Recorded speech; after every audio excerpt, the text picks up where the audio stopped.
We're back, and once again I managed to start the video in a conversation. The Salish-Shidhe Inn caters mostly to elves, as the word Salar is Elvish for remembrance. Despite its rundown appearance, this apartment has a great rep for being the safest place to stay in the Barrens. You need a place to stay? Well, you've come to the right place. This is the safest hotel in the city, for the price. Of course, payment is required in advance. Well, I would hope so, otherwise I'd have to give you 250 million for a plastic box. Do you have a tenant named Tabitha Shale? Is this... Tabitha Shale? Yeah, she's here. She's been locked in a room for days and won't let anybody in, even to clean up. If you think you can talk some sense into her, be my guest. Tell me more. The manager connects you to her room via the vid phone. The screen remains blank, but the woman's very wary voice identifies itself as Tabitha. Words tumble from your mouth in a desperate rush to convince Tabitha of your sincerity. Fucking doesn't surprise me. I'd probably say Manizoop to her. Tell me more. After some deliberation, she concedes that you are Michael's brother and agrees to let you enter her apartment. Tell me more. Tabitha Shale opens the door as you arrive. She looks as if she hasn't slept in a week. She invites you in, but her eyes nervously dart around the room. Well, I think this is the perfect time to ask her about Michael's last Shadowrun. Well, I don't know that much about it. We were hired by an unknown Mr. Johnson through Caleb to track down a location in Salish-Shidhe. I backed out when he made the offer, so I wasn't included in the deal. Michael said one stop at Erisco's and he'd be set. You know, Caleb's not our normal Johnson. We normally use a Johnson named Mortimer Reed. He sets up in the Penumbra district, in a restaurant called the Big Rhino. What can you tell me about Caleb Brightmore, then? He's a Johnson Michael and I used a couple of times. I don't trust him, though.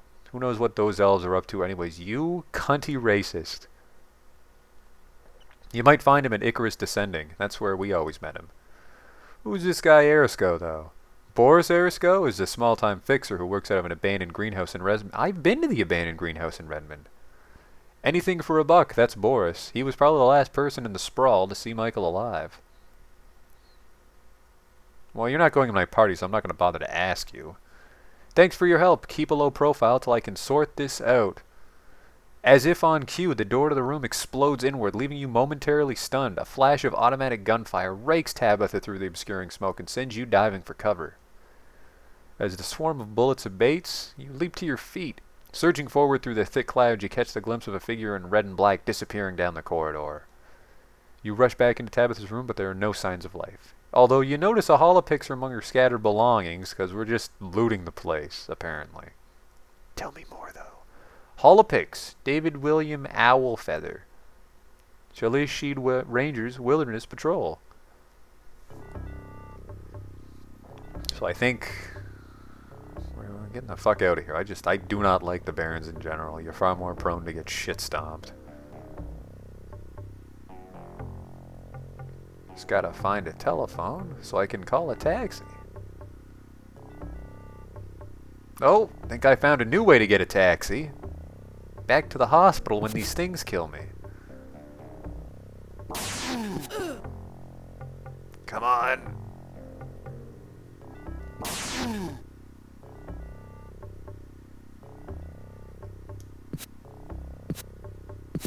Oh, that's not good.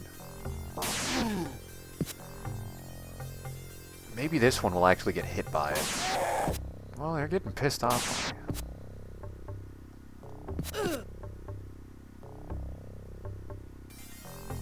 This is not going well at all. Oh, that hurt him.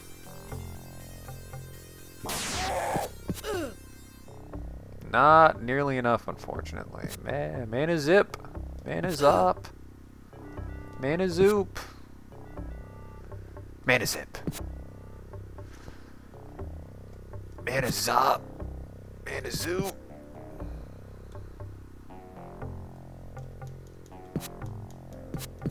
Yep, this is a new way to get back to town. A dock wagon is alerted by your wristband. Within seconds, a trauma team arrives, guns blazing to pull you from your dire situation. The team stabilizes your condition and administers basic first aid. A short while later, you are dropped off at Seattle General Hospital. Now that's certainly one way to get back to town. Alright, now I'm at the hospital. If I'm not mistaken, one of my clues is here. You enter Seattle General Hospital. A woman with the name Dr. Haversheen stitched on her smock is filling out forms behind the desk. You recognize her as the doctor from Michael's Holopics. How convenient that she's at the desk. May I help you? Is this your Holopics? You show her the Holopics and tell her of Michael's death. Tears stream freely, but she managed to stifle most of the sobs. Thank God. I fucking hate sobs. Composing yourself with much effort, she begins to speak. Michael was a good friend to me. We met when he first arrived here 3 years ago. I can't believe he is gone. If there's anything I can do for you, Joshua, let me know. What was Michael's relation with Stark, this guy that I just fucking randomly asked about? Stark was your brother's best friend. They went everywhere together. I can't count the times. One of them came in here dragging the other, barely alive. I'd guess they died together. Talk to you later, chum, 'cause we're best friends apparently. As you walk by, a man calls to you from a dark alleyway. Psst, I got 6 frag grenades for sale. That's 6 frag grenades? I'll give them to you for 180 nuyen. That's 30 nuyen a pop. What do you say, chummer? Well, I'm almost obligated to buy them because you gave me that quick math lesson on the topic, but I'm going to walk away. I'm going to go to the Penumbra District, talk to this Mortimer Reed fellow that my brother used to go through. Maybe he's got some runs that don't get me killed. Maybe Gunderson's a trick. A flustered woman passes by you. A moment later, a grungy man passes in pursuit of the woman. It appears he is some sort of form of law official chasing a suspect. Well, what's going on here? The man has grabbed the woman and whirls around on you. Lone Star undercover! I've got her under control, so you'd best leave, citizen. The officer hauls her away. I hope he was undercover, because, like, that's a great story to use if you're just a rapist. Lone Star undercover. Go away. Alright. Holy sh... So I'm pretty sure I've pissed off some sort of secret Trenchcoat society. Because that is just... That's 3 times in a row now they've steamrolled me. Little upset. Little upset on the topic. Well, we're gonna go right back, because I'm a glutton for punishment.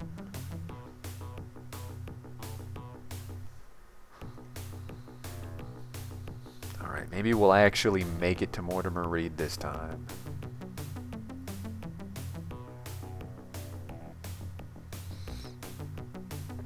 This should be it. This should be the Big Rhino. This restaurant is called the Big Rhino. I knew it. It specializes in orc gourmet dishes and is actually quite popular with those who can stomach dishes like live worms and sprouts. Think I'll pass on the snacks. Ooh, there's a fellow up there to hire. Not in the mood though to talk right now. I want to talk to this fella. You move into the booth. Bodyguards search for hidden weapons on your body. When they are satisfied, a voice speaks from the shadows. Well, what have we here? A Shadowrunner looking for work? I'm Mortimer Reed, and if you serve me well, we both can make a lot of nuyen. I'm looking for work. Step right up and I'll brief you in on a job I'm positive that you will excel at. That sounds great, because it sounds like it's not going to be ghouls. Go see the I-5ers in the Penumbra District. Their recent antics have been most heinous. I want you to tell them to quit terrorizing the locals and make it stick. Payment will be rendered when the gang is no longer a problem. He's going to pay me $200, but it's a fucking death trap because I can't fight for shit right now. Maybe I'll get lucky, though. Go to the Frag Grenade in the Renraku Arcology.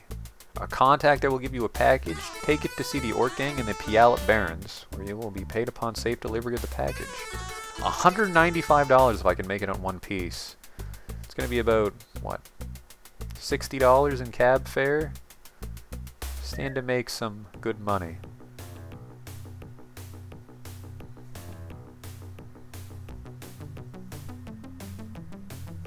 Crowds part as you are approached by a Lone Star patrol. A moment, citizen. We want a word with you. Well, fuck.